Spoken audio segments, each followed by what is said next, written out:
probably the last time I'm gonna. If it dies again, I don't I know. mean, if it dies again, we'll just try another day and just do like a. We'll Yeah, just tell everyone that we had just a really bad streak of luck, bad luck. yeah.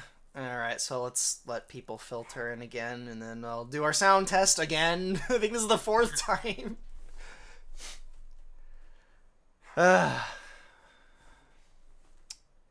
Yeah. I sadly have a feeling we probably lost. There's probably viewers that gave up, but oh well. I mean, I will. What can you do? Maybe they'll come back Because if we start the if we last long enough to start a Q&A. Nope, I'm oh already yeah, having connection issues. Holy shit. yep, I can hear you. Fucking hell, dude. Already. Do you, wait, so you guys have a shared router, right, at your Yeah. place? It could just be because it's a Saturday night. Everyone is fucking eating up that shit. Yep, I'm already having really bad connection issues. Damn. This really sucks. Well, just to be sure, can everyone in the chat actually hear us? Because that happened last time we started, and apparently it was actually fine. Can everyone hear us fine in the chat? The ladder killed us. The ladder killed Where on us. the where on the ladder are we in that? I don't know, but I'm in a giving up mode soon. It's not Saturday night in my time. It's still pretty early where I live. I know where we at. I know where we at on the ladder. We're on control. We're trying to control everything, and we're failing miserably. All right, people can hear us, so I have a feeling we're just a full minute ahead of everyone. We're they're really far behind us, I think. So Yeah. again, I'm not too concerned about that because we're not really doing the Q&A thing, at least not yet. So I guess we for everyone in the chat, we'll try this one more time. Hopefully we last longer than 20 minutes, but if I keep having issues, I'm probably going to just give up and try this another day cuz this is really infuriating me. It's incredibly unprofessional, and I don't know. Our internet is my internet. I think it's actually my internet. I don't think it's YouTube or OBS. I think my internet connection is just being really crappy right now. Yeah, So you're going kind of robot I'm going robotic. Do I sound like a robot to everyone in the chat? It's Or do only or okay. do or do I sound clear? And also, does Deox sound clear? Or does he sound like a robot? Beep. Do all of us sound clear basically, or do we all sound garbled and robotic? Of course, I think they're a minute behind us, so we probably have to wait a minute for them to start replying.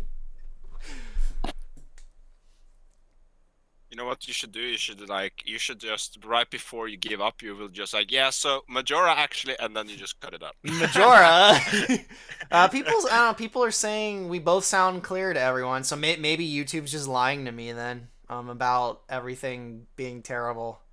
All right, so because I kind of forgot in the last live stream, someone said the last thing they heard was horror. So what's the last thing everyone remembers us talking about? Because I've already forgotten. Yeah, people in the chat, what's the last thing you guys all remember us talking about?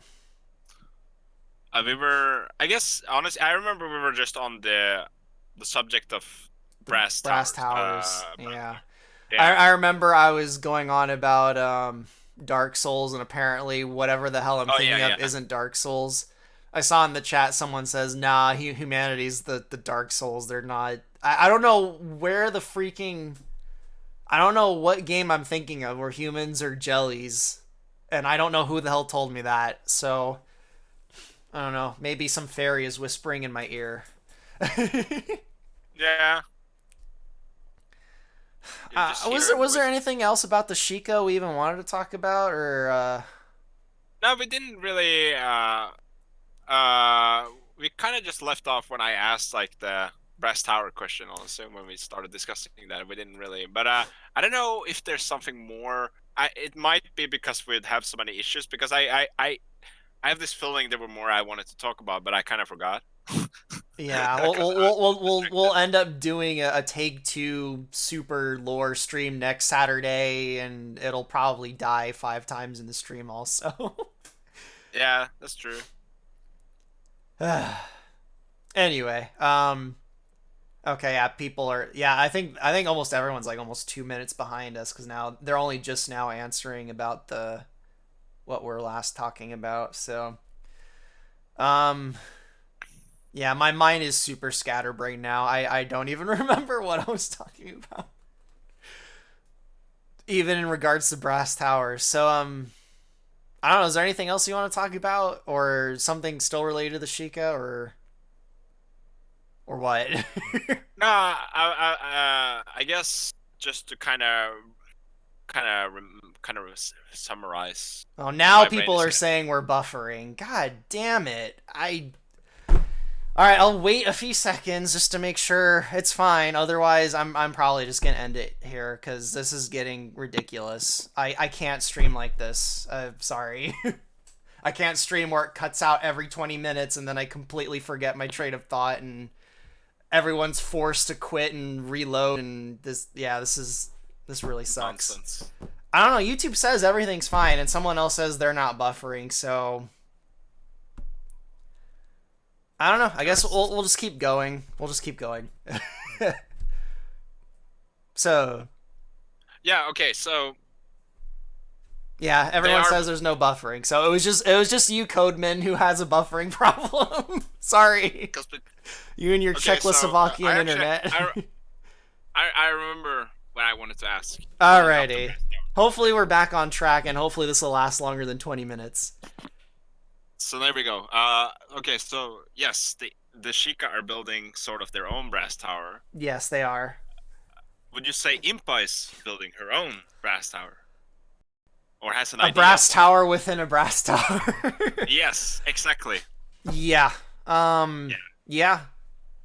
Yeah, it turns against her. It has the same pattern, so yeah, I would say she is. Yeah. It's created of her own pride, I guess you could say. So yeah, I would Would you say she's say? definitely making a brass tower within Would the you say framework that? of another brass tower. Would you say that brass towerception is a sort of response or a counter to the brass tower of Hylia? Well, it is the brass tower of Hylia that undoes her brass Yeah, tower. exactly. So I don't. I'm not familiar enough with the concept of a brass tower. Well, I kind of am, like, because there's this idea that it's the same concept of Twitter. It's this idea when order breaks down and like a kind of chaotic state comes about. There's all these like miniature hyper tyrannies that are all vying for control. So I guess I can see the idea of when a brass tower collapse, all these miniature ones sprout up everywhere and they're all competing with each other. It's just it doesn't really get to quite that scale when it comes to Impa. So I have to Yeah, think on that a bit more. yeah. No, someone asked again, and Yeah, what is a brass tower? I just saw that. Go yeah. ahead. You can answer if you want. A brass tower is essentially. I'm just gonna make it simple. It's humanity building God. Yeah, Done. that's the simplest way to understand the symbolism of a brass tower. There's a lot more to it as far as how it manifests and stuff, but that's the simple definition. It's humanity's Uh, attempt to create a god that they can actually control, but it inevitably has the opposite effect. It ends up enslaving humanity to some degree, and then it just falls apart and takes a bunch of things down with it.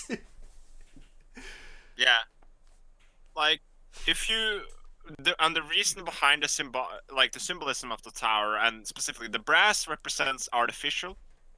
The tower represents a way for humanity to ascend to heaven, which is in this sort of way, in this sort of context, represent divinity. And that is why it is a brass tower. So brass, artificial, human-made or man-made, and tower, a way to ascend to heaven's divinity. That is why. Very, very simplified, but gets the idea across. Yeah, someone's asking, "Do you need the ladder to climb?" said Brass Tower. No. You should avoid brass towers. They're usually Yeah. bad news. It's The very thing with the hard brass to tower. avoid a brass tower because humans are constantly making them. So like I would say credit actually is a brass tower, our current credit Yeah. system, and it's getting to a point where you need credit just to buy a house. You can't get a house without it. So I would say in certain contexts, the brass tower is a kind of an attempt of it's sort of an attempt of a shortcut. The yeah, ladder, the ladder is the actual like very shitty way, in a lot of ways, but it leads. It has a good outcome. I would Uh, say the ladder, the concept of, I guess we'll talk about the ladder in a few minutes. That's kind of what we were leading to. But the yeah, ladder, I would not say is the brass tower. The no, brass tower, I guess you could say is kind of a replacement for it, or an attempt to yeah, replace it. but I would say on the hierarchy of metaphysics, the brass tower is way low, on the low side of it, while the ladder is a way more a core concept of metaphysics. All right, I'm seeing some things in the chat that also need to make me Okay, so I'm gonna have to go over some definitions here because when ancient cultures and religions talk about heaven and earth, they're not talking about the same thing most modern people think when they think heaven and earth, which is why I don't think they're really useful words anymore. What modern people think of when we say heaven and earth is when you say heaven, they think it's like some place in the clouds that you go to where everything is all happy and fine. That's not what it means in an ancient context. And Earth still kind of has its meaning. Most people think we're talking about the actual planet Earth, the globe we live on. But in ancient cultures and religions, when they say heaven and earth, they are saying material and abstract. Earth refers to anything physical that has materiality of some kind, like the earth. Heaven refers to the world of ideas and abstract things, like mathematics is always a really easy to go to example. It's not a freaking place. The heavens is like this place where ideas and principles that kind of guide humanity kind of exist. That's why last time I Yeah, recommended reading Plato because Plato it's talks a about this a state. lot. I would say it's more of a state. It's something that is, but it's not really manifested in a way. It's just sort of it's a state. I think that's the best way to kind of try to understand I really one day, like, I'm not a good teacher at all, but one day I do kind of just want to do like a YouTube series where I try to explain ancient cosmology. So because that's the problem. That's why a lot of like ancient cultures and religions seem so weird to modern people because we're using a different language basically. Like when someone in 200 BC talked about the heavens, they're not talking about the same thing a modern person's talking about. So there's just a huge language barrier. But when you realize what exactly they're talking about, it makes a lot more sense. Yeah, I guess we could move on to the ladder. Actually, Yeah, where should we even start with the ladder? I don't even know I where would to say, start. depending on, I guess we could say how metaphysics work. Oh God, we're Which is gonna not be here all day. Yeah, well, I'm gonna super simplify it. So basically, I'm not gonna really talk about the real world because that's a can of worms. But at least metaphysics in fiction is basically the skeleton of which the setting rests on. It's the rules and how the world, how reality, and how everything in that reality is put together, and why it's put together, and how and where those things put together is headed. It's an Right? abstract skeleton. Yeah, yeah. It's a skeleton. Yeah, I think honestly, metaphysics is, An if you want abstract to, skeleton. yeah, it's an abstract skeleton, and the latter, in this sort of sense, is you could understand, and that is how it's been, understood in the real world. It's a metaphysical journey. It has a beginning that is, which is the null, and it has the ideal, which is the end. And climbing the ladder is synonymous of the world and the individuals in it moving through different states. And those states in Christian tradition tend to be seen as demons, or Yes, but also and I the would god. specify. I mean, they're interchangeable if you go back far enough in time, but I would say passions, Yeah, passions. Could you say? which again they're the same thing in the original context, but yeah. So in a way, the ladder is a journey. It's kind of a journey, and the reason why they use the ladder is also a staircase is also very common to use. And each rung on the ladder or step on the staircase represents the different states that or trials and turbulations the world and everyone in it has to move through to reach the ideal. Um and in a way, like Nephi said, demons and the trials can be understood as passions, and they're trials. You have to sort of overcome those to move on to the next rung. If you fail to overcome it, you'll be stuck on the rung, or you will tumble down back to the null. Even worse. Yeah, that is the worst part. It's better to be stuck on the rung than to tumble down. And Because if you, another general idea is whatever rung you're on, that's kind of what is lording over you at that particular point of time. So yeah, like say you're ascending the ladder and you are on the rung of laziness, the kind of principle or the passion or the demon of laziness kind of has a hold on you, and it's almost like it's almost like it's a king over you. And I'm not trying to incite violent revolution against hierarchies, but that you kind of have to let it not rule you, so to speak. yeah, If you look up artwork, at least in Western tradition, if you look up artwork of the ladder, it's usually portrayed as people climbing up a ladder. And on one side of the ladder, you have a bunch of angels that are playing trumpets and music, and they're leading people up the ladder the into the sky. columns. And then on the other side, you have a bunch of shadowy figures, shadowy demons and stuff, kind of like grabbing people and trying to pulling them off the ladder, which I think is really hilarious imagery. You see the Yeah, same image even in icons of like the Last Judgment, where the ladder is a snake, which I love that. I love how the whole ladder is just this giant snake that's like going down into like this pit of fire and lava. It's so cool. It's such an awesome image. and since you brought up the angels on the ladder, that is the columns. They also sometimes they're represented as columns, and those columns are supposed to be, yeah, guiding the ones that climb the ladder. However, it's important to note that they're also trials because they're distractions. I'm so glad you used the word distraction. Because it's important to note that while they are there to guide you, they are inherently distractions as well. Because look at the stream example. Let's say you're climbing the ladder. Wisdom is supposed to guide you to overcome the trials and on the rungs. But if you focus too much on wisdom, you get Then too you focused on that. Yep, you end up following wisdom instead of the ladder. Yeah, and you're not Mama moving Sophia. to the ideal. And that is essentially and that's the problem. And remember that, that thing that I wrote up months ago, that's when you start making idols. Yes, exactly. Yeah, you Uh, can turn an angel into an idol too, and then you're right back where you started. yeah.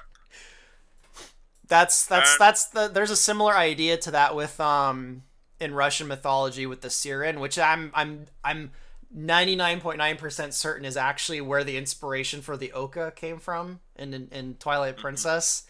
Basically, the Siren is this beautiful bird. Well, I mean, they don't look beautiful to me. If you look at art of them, they look like the Oka. They're like little chickens with giant wings and like the head and the breasts of a woman. But basically, they're kind of like the Greek siren, where their song is so beautiful that they distract you. But basically, they're singing the song of heaven, so they're leading you towards the heavens. But you become so obsessed with the siren that it ends up killing you. yeah. So you get nowhere. So it's this thing that seems positive. It's like making you ascend, but you're so enamored with the song and the beauty of the thing that it distracts you and you end up dying.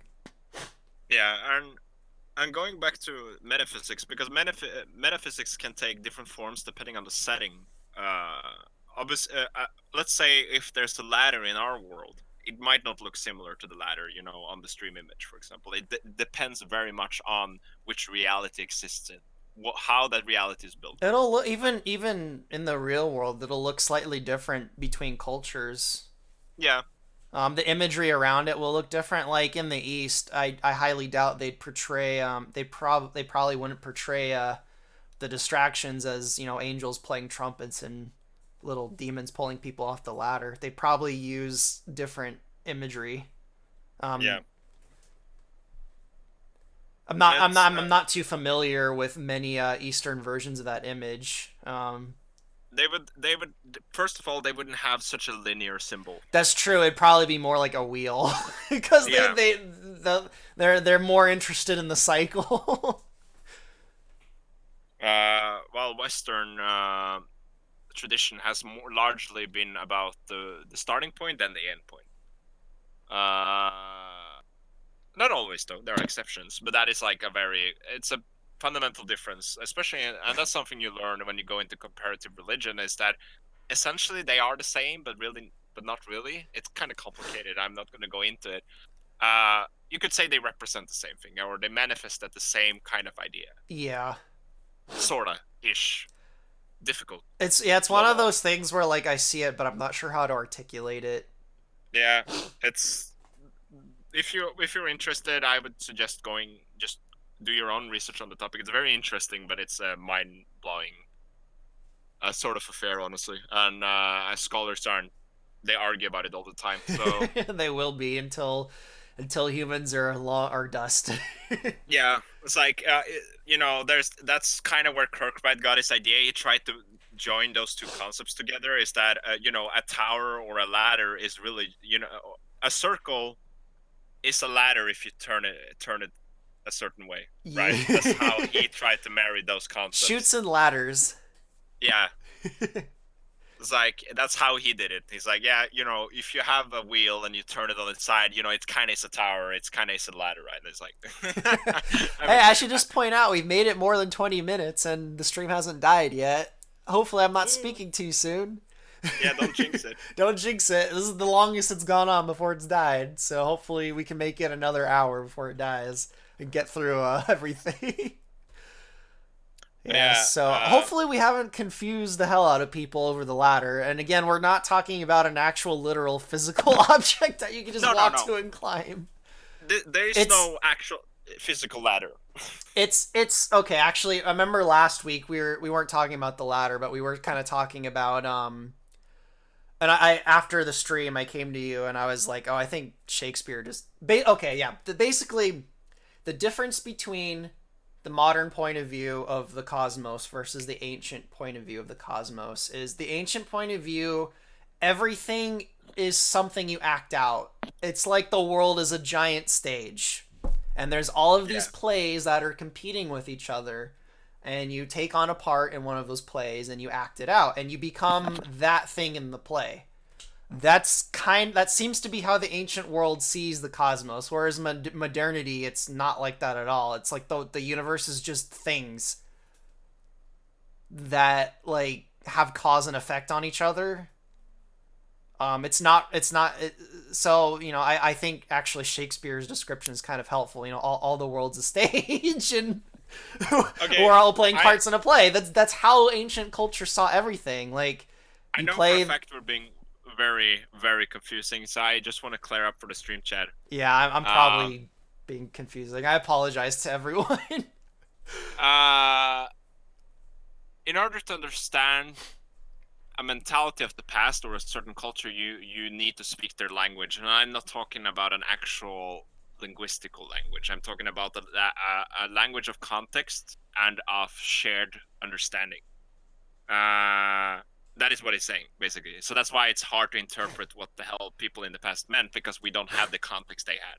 And I'm Uh, gonna get super nerdy here, but that was actually what George Lucas was planning for his sequel Star Wars trilogy. He was going to get into that. Basically, in the Star Wars universe, you have the wills, which are principles, and all of the beings, all the physical beings, the Jedi and the Sith and stuff, they're actors and they're acting out the will of the wills. They're all Yeah. actors in a play, and the Force, I guess, was the materialistic means in which they communicate. It was, it was kind of stupid the way he's going about it. But as soon as I saw it, I'm like, oh my god, that he's talking. That's the ancient worldview, which doesn't surprise Yeah. me because when he made Star Wars, he basically wanted to bring back the whole mythological thinking and everything. Obviously, it's not that way anymore ever since Disney got hold Uh, of it. But I'm bringing this back. Just bringing this back to the ladder. I'm just gonna super simplify it so that everyone understands what the hell we're talking about. Okay, so the ladder is not an actual ladder. no, It's a it's way something the you can world is act out. built. Yeah, and it's a way the world is built and set up. And it's just, and like to add, it's just an aspect of it. There's more to it than that, but it's an aspect of how the world is built up. And in the context of, to make this even simpler, just in Hyrule Conquest or Zelda in general, so the knoll is the starting point. You can understand the Druth as embodiments of the rung, and they are sort of the tribulations one has to overcome to move on to the next rung, to move towards the ideal. And the ideal is a state that can vary from individual to individual, from culture to culture, but it's essentially different manifestations of the same idea. And what that idea is, you usually, if we bring this back to real world, is paradise, joining Yes. with God, joining with the higher state of being. There's a lot of ways you can interpret it, but that's essentially what it is. And again, the columns on the outside of the ladder represent the guides. They're there not to they're there not to distract you, but they're there to help those who climb the ladder to overcome the tribulations. But if you make them an Help. oracle, then you'll fall. Yes. Uh, exactly. And bringing this. I see what you did there. Exactly, right? I'm bringing this back to what Majora said, about idols. And there's a huge, without going too much into spoiler, but I'm just basically saying, by this ladder alone that Neff put on the stream image, and that's why I made it, you can kind of get the entire core of Hyrule Conquest story. Yep. If you understand enough, it's pretty much the story in a diagram. So if Majora wants to knock down the pillars, then he wants to knock down the whole ladder too. Ooh. Yeah. Oh, that's depressing.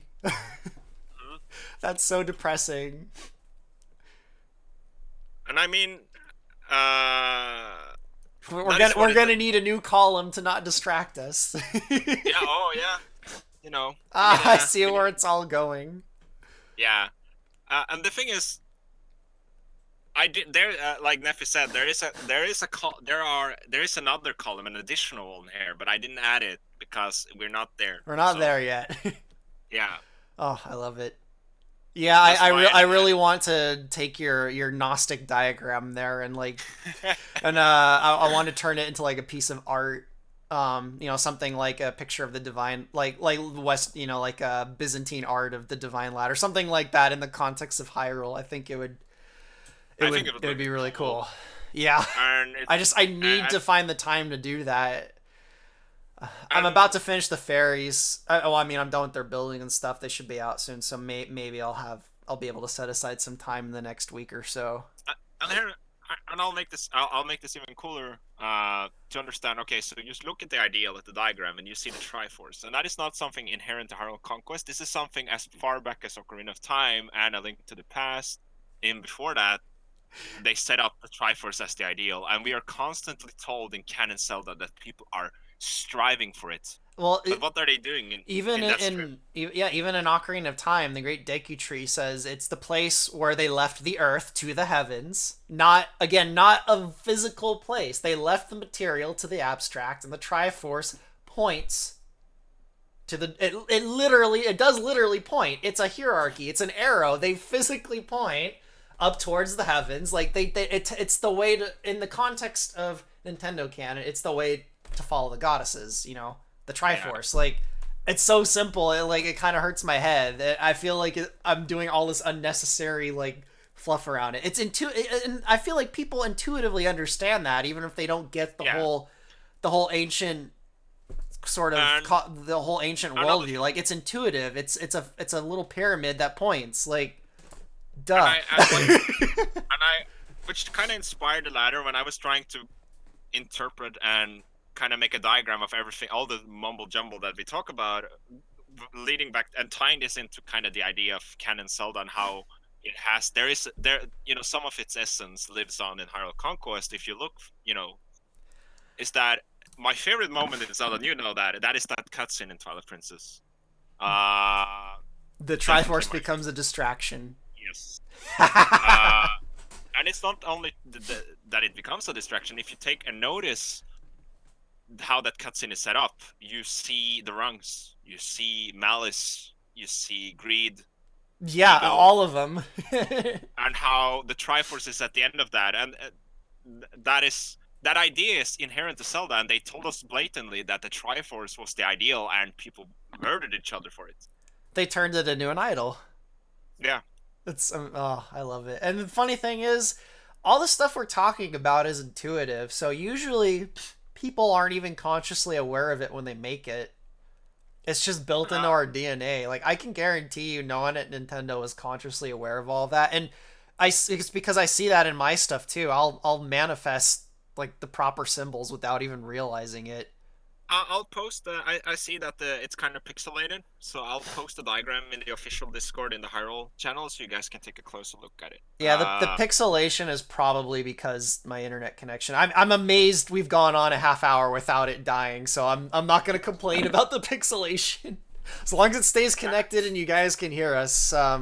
Yeah, but yeah, I guess go and post that in the Discord. I'll actually I'd like post a link to the Discord for people in the chat that are not in it. I'd So, like also to stress if you I think Codeman and Angel Falls and Looper has asked me about this and a few other people is that I'd like to stress that the chronological order of the rungs is not very essential no, it's at not. all. It They're all it's just a way to interchangeable. represent. Yeah, it's just a way to represent them, and I did kind of did it. I did it in a sort of way for a reason, but I'd like Yeah, you that's why they are. organized them in a way based on how the culture of the Hylians goes through it, so to Yeah, speak. And the sad thing uh, is the Hylians seem to fail in the end. yeah, That's depressing. but They were anyway, missing but I like something.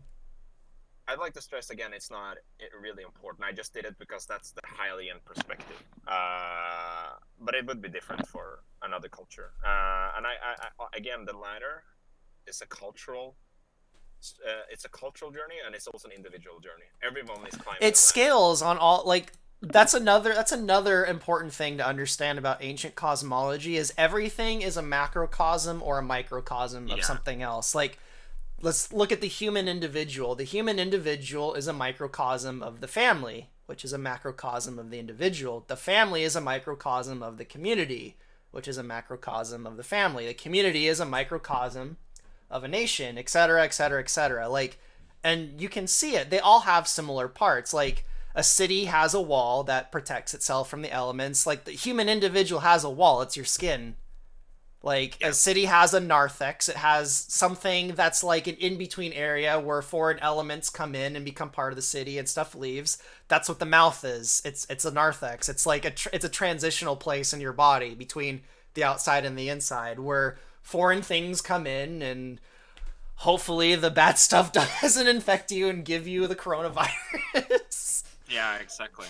And also on the ladder, because it's kind of hard to represent that without on a diagram without being very artistic about it. And I'm pretty sure Neff can do a better job. But the pentagon around the ideal, the Triforce, that is, it's supposed to represent that that's the last barrier. You need to truly comprehend what the ideal is, all of its all of its sides to achieve it. You can't just climb the ladder and get to the top. There's a final step to the ladder, and that's usually the most challenging part of it because truly comprehending what the ideal is, the cost and the price and what it entails and the nature of it, that is the most difficult part. And that's the point where most people would turn it into an idol because they've, in their arrogance of conquering all the rungs, they've kind of lost the purpose along the way. Ganondorf just embraced everything on the rungs. He just went Yeah, every he's way. like, ah, He didn't even. He just went. He's like, I'm going right for the Triforce. I'm just, Blows I'm up in straight his for it. face. But yeah, that is like the place where most would tumble down. Someone is in the comments is asking why you picked a five-sided shape to put the Triforce in. I'm curious to hear your answer. I suspect I know why, but was that an Spoilers. arbitrary thing or? Spoilers. I'm not. Oh, We can talk about it another time, but it's spoilery. okay. I guess that's spoilers. Is it related to Uh, numerology in any way? yeah. Okay, yeah. I think I know then. Four directions of the compass and some kind of something in the middle to hold them together. Yeah. Okay. Yes. Yes. Okay. Yeah. I know it. Yeah. For a while, the number five was really bothering me, but I think I kind of understand it now. So basically, there are the four essentials, and there's something. The fifth is what is binding it together, and you need to understand what that fifth binding is and how it's related to the corners, and then you will have comprehension. That's We're the idea. probably losing people by talking about Yeah. the four directions in the plane. It'll make sense in like 10 years. Or if I do my freaking series on ancient cosmology. Although if I get into numerology, that's definitely gonna lose people. They're gonna be, oh, that's nonsense. I'll just But yeah, that was I'll do a really quick I'll do the first few numbers. Okay, so if you want to understand the symbolism of numbers, one is unity, two is duality, three is multiplicity, four is, I want to say order, but yeah. not exactly. It's kind of its shape. Four. It's I would say four is more balanced, honestly. yeah, that's probably a way to look. Four is the point when things start to have like structure and cohesion, and five is that with purpose, something guiding that, and then six is the number of man. And I'll stop with seven. Seven is everything you can't account for. It's the margin Yeah. and the. I'll stop there because even I have trouble going beyond that. But anyway, now that I've lost whoever's listening to But us. I'll just say there are also five principalities in a very essential place. So there you go. Alrighty then. I guess I forgot what we were That's the talking about before we started talking about the number five. But yeah, that's the bone alfro. There are five types that are Someone's essential in a very asking how important place. baked they need to be to. You don't need drugs to understand this. Basically, the difficulty I see with people understanding this is because they think the material way of looking at the world is the only valid way. And any other way of looking at the universe, any other context or language is automatically wrong. And I would argue that neither are right or wrong. They're just different contexts of looking at the universe. Yeah. Like what was an example? Let me try and think of an example. Oh, yeah, the sun. In the ancient cosmology, the sun is first and foremost a light that rises in the east and wakes you up before it's a ball of gas in the middle of space. But in the materialistic worldview, they would say, no, no, no, the sun is always, always, always just a ball of gas in space. No other context matters. This is the only way to understand the star. And it's like, no. In human experience, the sun will always first be a ball of gas that rises, or a light in the east that wakes you up in the morning. That's what it's that before it's anything else. So there's kind of like this mental tyranny where modern people are kind of trapped in like this, they can't see the sun as anything more than a ball of gas in space. And it's Can like I? that's true. It is a ball of gas in space, but that's not the first thing it is. Because you're a human and you're trapped in your senses. You can't, like, you can only experience. Anyway, I'll let you go on. I'm sorry. How honestly to really make this sensible. And this is a big problem, and we talked about this in. I talked about this in the past. How spoiler would it be to talk about the fourth day? Not what it entails, but what it means and represents. Oh, That's like, yeah, Dawn of the Fourth Day. Yeah, because honestly, that's where we're kind of heading. That's kind of where we're heading in terms of when looking at Oh, the ideal. someone's pointing out like the objective component of an Okay, this is another thing that I find funny. The let's say the information we've gathered on a sun, the fact that it's, this nuclear ball of gas in space, that information we have on it is still through the filter of human senses and experience. And even worse, it's through a filter of tools we've created to observe it. So how is it more objective? Yeah. Like it's still subjective information that we've gathered through our senses and tools. So that's one thing I always find funny, is how like the insistence that is the objective truth. It's like, okay, it's still through human experience. You're not a disembodied consciousness that's somehow able to objectively observe all the cosmos without the bias of your senses. Like, I don't know. I really don't want to go into rant mode about Yeah, yeah. modernity, because I guess, but bringing this back, okay. This is kind of, it's gonna be kind of weird, but I assume most of you guys have played Majora's Mask, right? Right. And I assume that, or at least has some knowledge of it. Think of the 3 days and what they represent, and what you go through that game as rungs, and what, and actually, it makes a lot of sense if you look at Majora's Mask as a ladder. Majora's Every Mask is a Buddhist ladder. Yeah, it kind of starts making sense. And every time you have to go back, you're tumbling down. Uh, the fourth day, what that represents, that is the ideal. And that's the bone I'll throw. If someone can figure it out, please DM me on Discord, and I'll give you. I would actually argue, and this goes hand in hand with Majora's depressing tone, that the fourth day is only just getting past one wrong. Yeah. I would actually argue that, especially in the context of Buddhism. I'm sorry, I know. I mean, considering in the context of later Zelda games, it seems like Link died and became a skeleton. I would definitely say it probably was, he only got past one rung. Maybe Yeah, more than one, but I don't think he reached the ideal at all. He got closer to it. probably not. He got closer to it, but I think like the fourth day kind of represents getting. How would I articulate this? Kind of like getting beyond what the Pentagon represents and facing the ideal head on. And you can, yeah, I'll leave it at that. If anyone can, I don't want to reveal too much, but if anyone can figure it out, please DM me on Discord. That would be great. Nice. I'll give you a cookie and a pat on the. I guess this isn't complete spoiler territory then. We'll keep some things. I mean, I guess that kind of defeats the purpose of the ideal if people are just told it. Oh, my nose is all stuffy. Coof, coof. I love that comment. So the ideal is watching through the observatory telescope. That's the brass tower. That's the brass tower. That is the brass tower. You're trying to take a shortcut. That's Humans are always trying to make brass towers.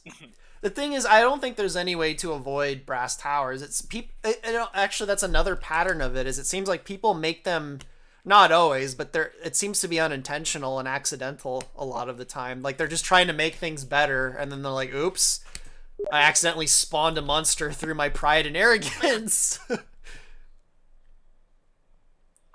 I definitely think there are two facets to very intentional brass towers, and then there's the coincidental brass towers, and they're very much intertwined, but also very different. Because I think it's ultimately it's a mix. Yeah, intent. I really like that intent. Yeah. I guess I would further argue, though, there's probably something darker in them that they're on some level aware of, but they haven't articulated it. I mean, that then we'd get into the symbolism of possession and stuff, I guess. Yeah, yeah. So, yeah. Someone's like the rungs are basically the truth. Yes, the Drthulidi, the demons of old, the Demise and Malice and all of them, they are the Hylians' representations or embodiments of the rungs on the ladder in the context of the stories that they tell. Hopefully, I didn't confuse you by saying that. And yeah, someone's as parties have said. But speaking of the ladder, Links in his quest will skip certain steps. You can't help everyone in Majora's Mask in one 3 day cycle. Exactly, and that's why what I'm talking about. It's his personal ladder. It's not about Termina. Yeah. They're all moving on their own ladder. And, But and, and when like I I when I said, I don't think Link achieved the ultimate ideal in that game. I guess maybe a personal one, but then he's really setting himself up for distraction. well, considering his fate in Twilight Princess, Yeah, I definitely exactly. so rip. But yeah, what I meant saying, if you couldn't look at Majora's Mask as the ladder, I'm not talking about Termin. I'm talking specifically about Link's journey, because even though he can save everyone, the steps he go through to while doing those steps, that is all in his head and his memory. Someone's asking what Demoko is. Do you mean in the context of like ancient cosmology? What would Demoko be? Skyfather. Yeah, he's like Zeus is a great example. He's supposed to be the kind of bringer and maintainer of order. That's what he's supposed to be anyway. He's the thing that keeps things all in order and running. I'm oversimplifying it, but that which is that's why he's masculine and that's why he's portrayed as a father figure, because that's what fathers generally do. The father maintains order in the household on a family level. On a community level, you'd have a thing like a patriarch. And now I'm really gonna get in trouble with modern people using this terminology, but again, think of it in an ancient context, not a modern context. So yeah, on the family level, you have the father that maintains. Well, the thing is, he's not the only one who maintains the order. That's what's funny about it. It's not just him. Oh yeah, actually, someone brought a very nice Wodan. Yeah, I would say he's like Jude, in a lot of ways. But he also embodies elements of Perun and Thor. They are kind of. I would say Okay, so Demoko is more Odin than Thor. yeah, He has some but aspects of Thor, especially with the symbolism that's around the lightning and that's stuff. the But problem with Norse cosmology, is that they at some it's point, been warped. yeah, at some point during when we went from Indo-European to Proto-Germanic, there was a split in a lot of these archetypes, and the archetypes became multiple individuals. Uh, so they're kind of a mix of several. But Fragmentation. I wouldn't say it's wrong, because the Monko definitely has elements of Tyr. Um, but he's not only Tyr, and that's mostly because Norse cosmology is very fragmented compared to not even Proto-Germanic. Proto-Germanic is very fragmented as well. Indo-European. Yeah. Indo-European was a way more focused, and that's probably because it's an earlier cosmology because Proto-Germanic.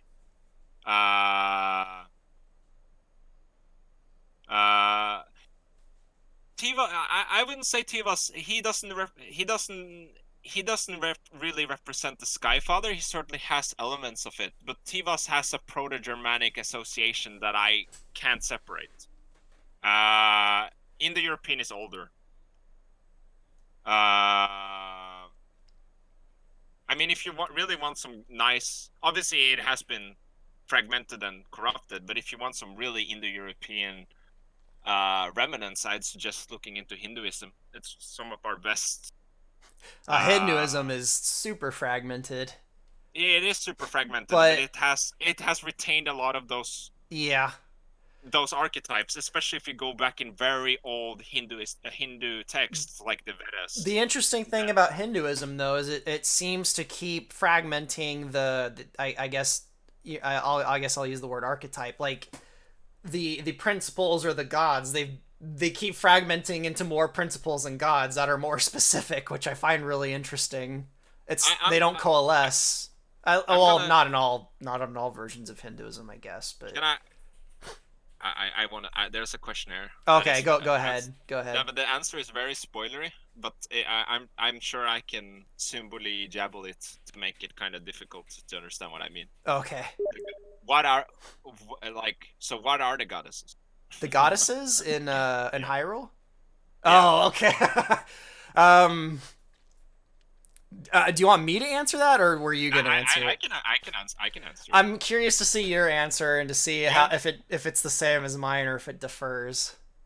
But go the on. goddesses the goddesses are the the abstractions of the columns. Yes. They're not just that, but that's definitely a big component of them. Yeah. They're the I would say abstract behind the columns. And would you say the oracles are the embodiments then? yes. Okay. Yeah, we're on the same track then. We often are. I think it's very rarely where like we disagree on something. I don't know. Yeah.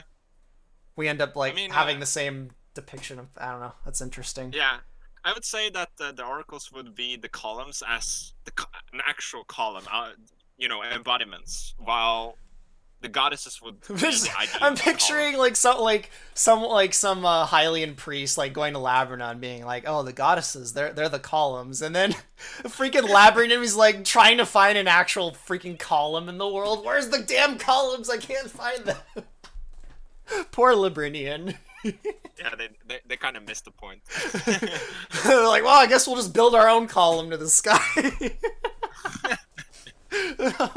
Poor Oh, Labyrinth. that's actually that's sort of a funny coincidence, actually. It's not a coincidence that you can't escape the patterns. Yeah, That's what I that's keep true. trying to say. Like the symbolism is intuitive, even if you're not able to articulate it. It's like it's built into us. We keep manifesting the patterns over and over again, all throughout Uh, history.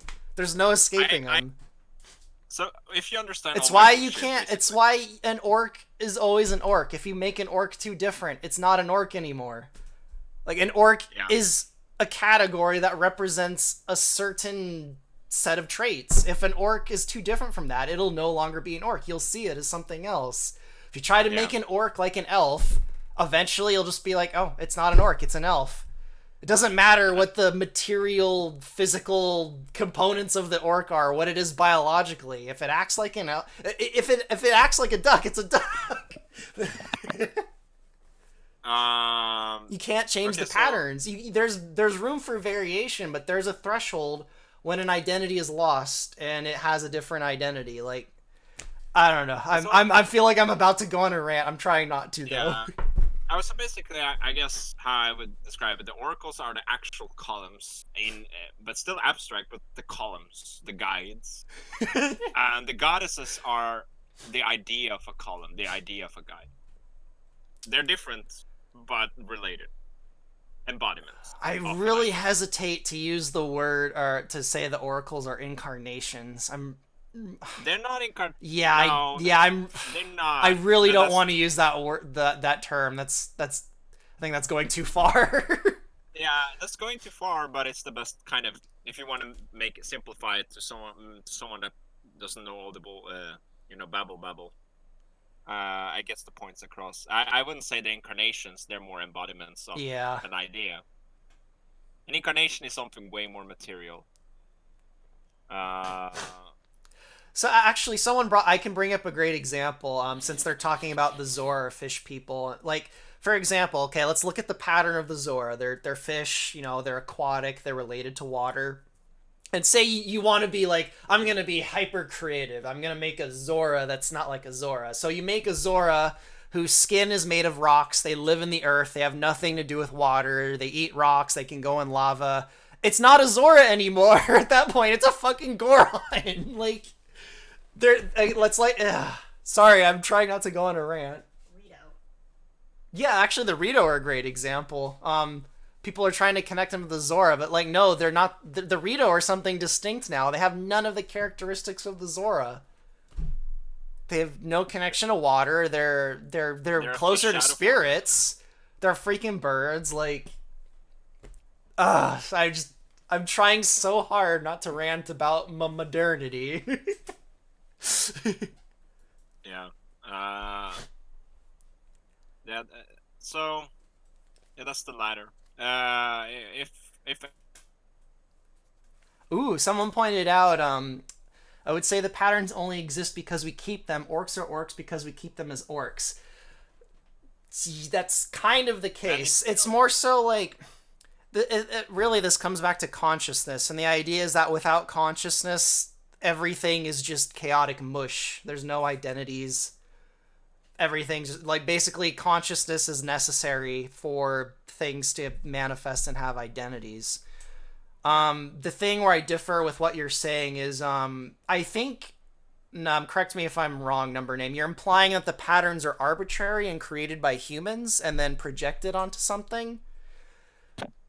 I would argue the patterns exist regardless of humans, and we do kind of inject our own imagery onto the pattern. But there is something about that. There, like, say for the pattern of the orc, there is something about an orc that has nothing to do with human projection. A lot of the a lot of the images of orcs is like influenced by the cultures and stuff. Like, say an orc has like huge teeth. It's probably because that culture has had a lot of experience with wild animals that have huge teeth.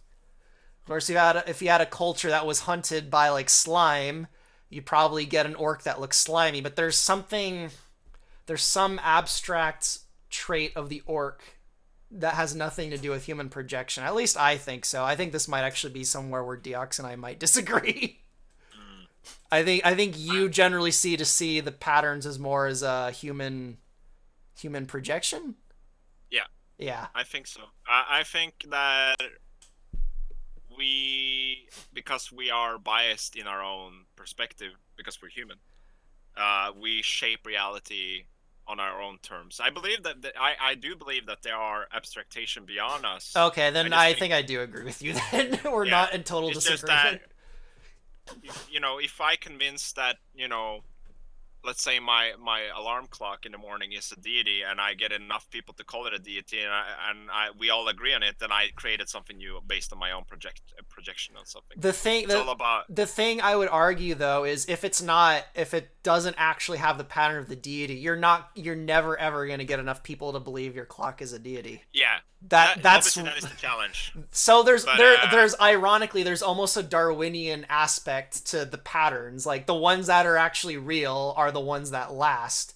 The ones that are I guess strongest might be a better word to use. The patterns that seem to more closely represent something really abstract, they tend to last longer than other patterns. Where someone just like, oh yeah, my cell phone, it's a god, it's a principle. It technically kind of is. It's just not strong enough to survive as one because it's such a weak principle. So you could say that probably is the phone is. I think it's more so a degree of human projection. Like some things are, I don't know. Now I'm confusing myself, I think. now, ultimately, I think we can acknowledge that there are abstractions and ideas beyond human, for the human perspective. But again, ultimately, I believe it's pointless because we are so biased and tethered to our own understanding of our world that we'll never be able to perceive those things. So you're saying the human effort is pointless. Yes. Okay, I might kind of agree with you there. See, I'm converting him into Gnostic. Well, You know. no, the Gnostics want to transcend it. Yeah, exactly. Because they realize that how limited their existence is, right? So that I would definitely say I'm not Gnostic. I'm like, no, the Gnostics are silly. They're trying to. No. soon. The thing is, I agree with a lot of Gnostic. Like, I think the Gnostic cosmology is one of the best ones. But I would argue that the Gnostic cosmology predates it, so it's not actually Gnostic. No, I would say The Gnostic cosmology is Platonic cosmology with a lot of Christian influence, and then just warped by Greek again to something strange. And I'll argue that Plato wasn't even original because these same ideas are present in older texts like the Vedas. Well, yeah, I So argue again. I argue the I argue these principles are probably eternal and predate yeah, yeah. humans. They But predate consciousness. again, basically, when I jokingly say I'm Gnostic, it's not. I don't really agree with the kind of ultimate kind of strive for breaking free of the tethers. I just kind of agree with the kind of cosmology of it. That's sort of it. Well, then again, I think we're in agreement. Yeah, it's like I don't believe that. I would argue that if someone that was genuinely Gnostic would say, "Oh, we have to break free from the tether," I would say, "Well, it's not possible." So, you know, If there's a okay, will, there's a way. yeah, I'm Inject like, yeah, some okay, some modern Nietzsche in there. There's a have will. fun, have fun breaking out of that cell without any tools or even arms. Have fun. As Whiskey Whispers just said, there are many principles that humans share universally. They're archetypes. Yes, I think archetype is actually a more useful word for a modern person to use. Oh yeah, The word principle and principality. It's technically not a religious term, but it's definitely connected to a Western religion. So a lot of people are like, "What the hell do you mean by principles and principalities?" Like, I think archetype is probably a more helpful word for a modern person. Um, Axiom is another word I like to use because it's tied up with mathematics. When I did my courses in competitive religion, we did touch upon principality. It was just as we agreed on that archetype is a more general term that more people will have an easier way of understanding. The thing is, archetype is not necessarily even related to cosmology, metaphysics, or religion. It's also in narratology. Archetypes of characters Yeah, that keep reoccurring. So the basically like a principle or an archetype or an axiom. It is the most abstract thing at the top of an identity yeah, that kind of rules over the identity. So, like, say, let me think of an example. no, I'm, I got one. okay, yeah. So What's your example? the archetype of the hero, and then you have lower down the hierarchy superhero, and lower down on the hierarchy you have Superman, and then you have all these other splintered Yeah, manifestations of that archetype. That is a very simplified version of understanding it, but it's an example. yeah. I'm trying to think of an identity where like the principle of it is really clear that I can use as an example. The examples I can think of, like the United States of America, like it's not clear what exactly the leading principle of that identity is, so it's not the best example. Um, Uh, I as Actually, someone asked, I know a very ironic example. The scientific method, the head principle of it is truth. yeah, yeah, The most abstract. It's such an ironic example, but like, yeah, that's the when you think of the scientific method, one thing that I can guarantee 99.9% of modern people would think of is, oh, the thing at the top of that is truth. That's the most abstract identity of the scientific method is truth. And then as yeah. you come down, you filter it, it fragments, and then it's the pursuit of truth, and oh no, it's the refinement of truth, and then you have all the nasty stuff start. Oh my god, I'm seeing it like a Gnostic. I'm seeing the emanation. Uh, yeah, but I'm seeing the someone said, degradation of the identity. the reason I use the word archetype and also try to paraphrase all the time is because I believe that the most important facet of relaying information is making yourself understood. And that's why I don't like a lot of Gnostic traditions, because they are intentionally esoteric. And I understand Yeah. why they do that. I understand why they do that, because you're supposed to kind of find your own way and have a higher like understanding of what you're talking about. But ultimately, I think that's just a bunch of hogwash, Yeah, and they're just trying. I would extend an olive branch to, I would say, the groups of Gnostics that are less egocentric. They probably see it more as a filter. Like, if a person can't even get past this basic level of Yeah, understanding, they'll never get anything higher above it, which I think that's why Gnosticism is flawed. I think for any ideology to survive, an idiot and a scholar needs to be able to understand it in some way.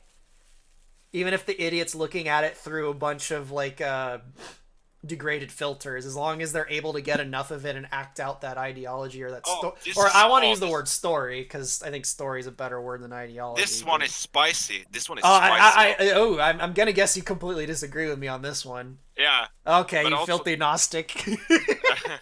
also, as someone who has studied theology, even though Western society has become secular, religion is not gone. Its expression only has changed. Yes, and as someone that studied Oh, I thought you were anthropology, contending with no, me. I didn't realize you were reading no. something. Yes, go on. Uh, Yes, I love as this. someone that studied anthropology, I would say that religion is just a manifestation of the web of meaning that humans create. Uh, Exactly.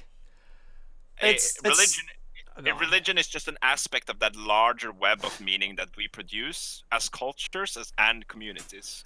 It's And like it's a who pointed it out to me? It was like a week ago. Someone was pointing out to me. It was actually a response to because Kevin Smith made like some post about how like in 100 years from now, like people are gonna have like a religion around Captain America and stuff. And okay, no, I remember pointing out. And basically, they were like, "No, that's not how a religion works. You don't just write books and stories, and then be like, okay, this is our religion. Everyone follow it now." That's not how a religion comes about.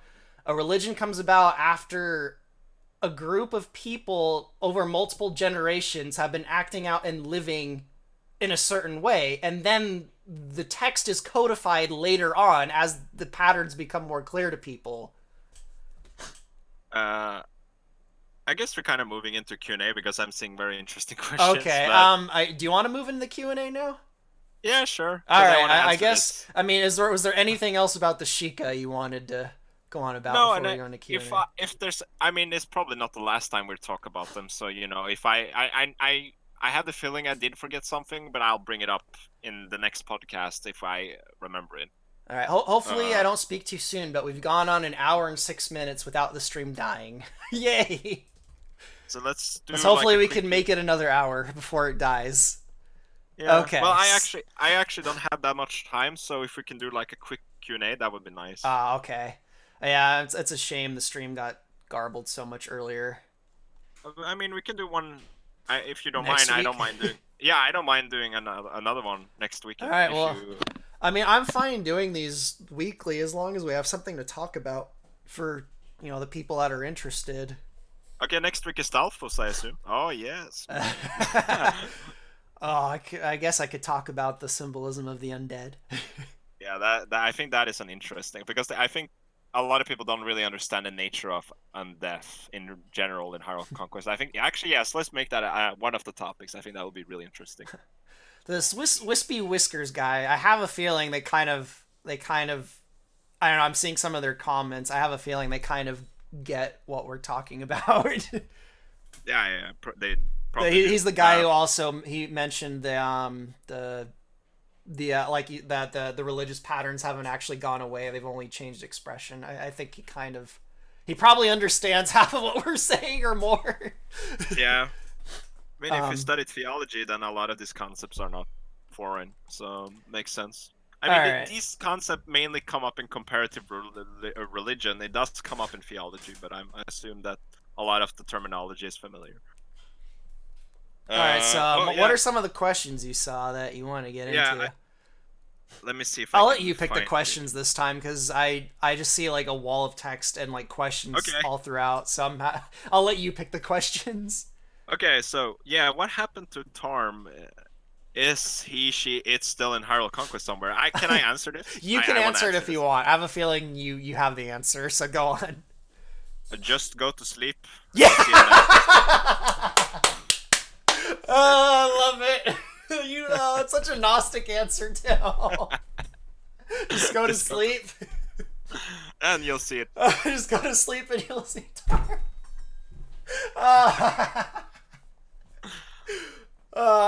Tarm is part of Hyrule Conquest still. Yes, they're still called the fairies of Tarm. Yeah.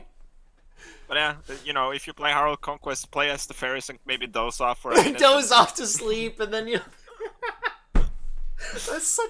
That's such a funny answer. I love it. Because it is a valid answer, but it's Yeah, not. I mean, It's so unhelpful, though. I mean, it's helpful if you already it's a very lore answer. So yeah. I see But why a lot of people are like, fuck lore, I just want to play my game and run around Hyrule and do you goof around for 200. I see why. I see why. All right. What other question do you want to answer? why are all the sages and Majora's heads stylized as owls? Oh, let me get a drink. The owl question. I think initially it's That's do, the best answer is because you really like owls. kind of. I suspect it was originally inspired by the fact that owl imagery is just prevalent in canon. Yeah, it is Um, everywhere. I've pointed out tons of times over the years. Maybe I'll make a little video on it. But I am dead certain that Majora, even in Nintendo canon, is an owl. There he has a lot of. I'm in fact I'm certain I have traced it to the mask that some to an African mask that some employee at Nintendo probably saw in a magazine somewhere that looks almost exactly like Majora's Mask. It has the same colors and everything, and it's the mask of an owl.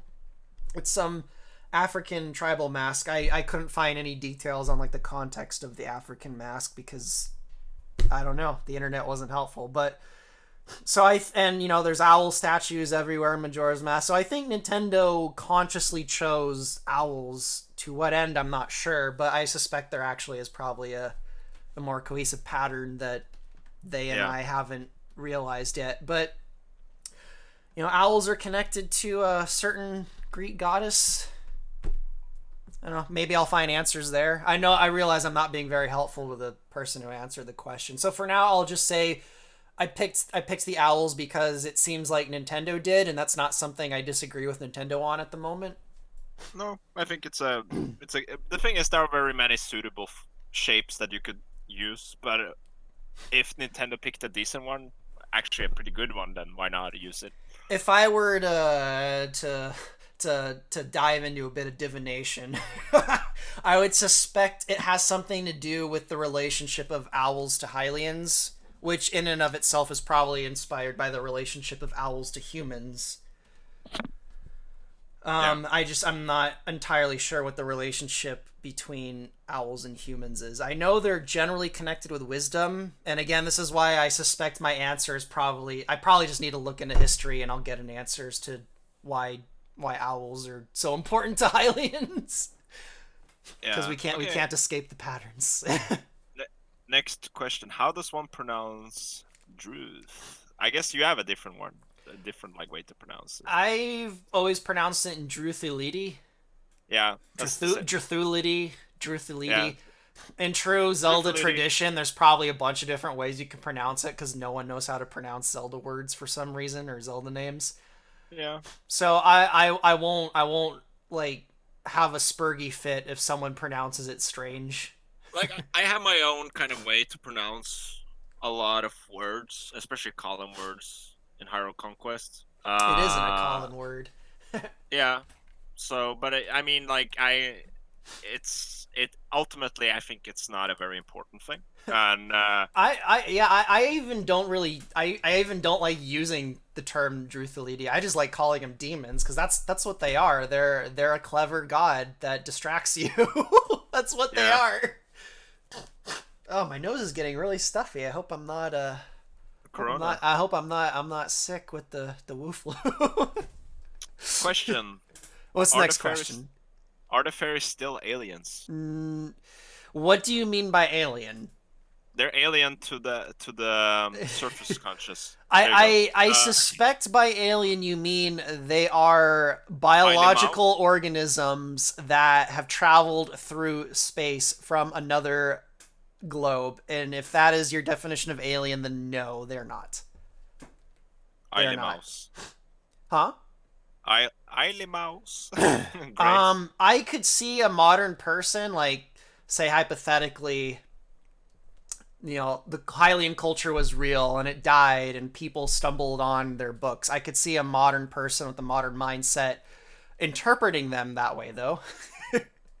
There'd be a very strange interpretation in the same way that like people look at ancient texts and they're like, "Oh, the Greek gods, they're from another planet." And we know that's not it.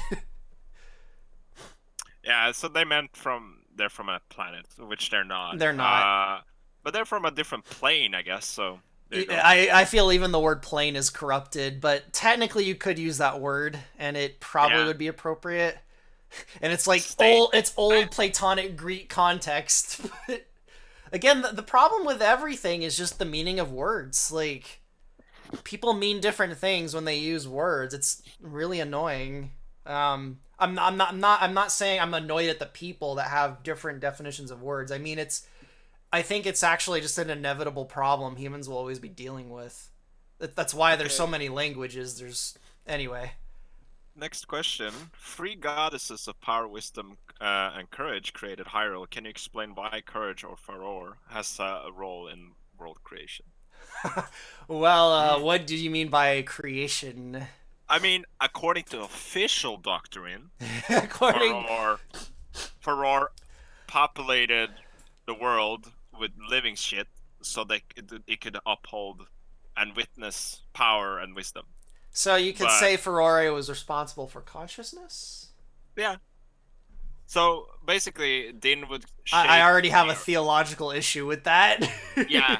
I So know it's a basically, fiction, but Din shaped the Earth. Nehru came in and gave the Earth laws, and Farrar created sentience, I guess, and living things to uphold those laws or witness the power of the Earth.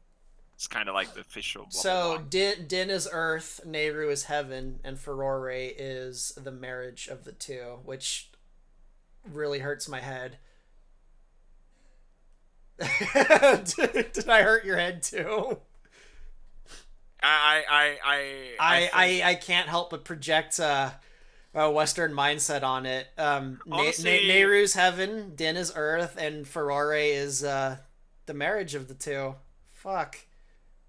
I Oh, I can't unsee that now.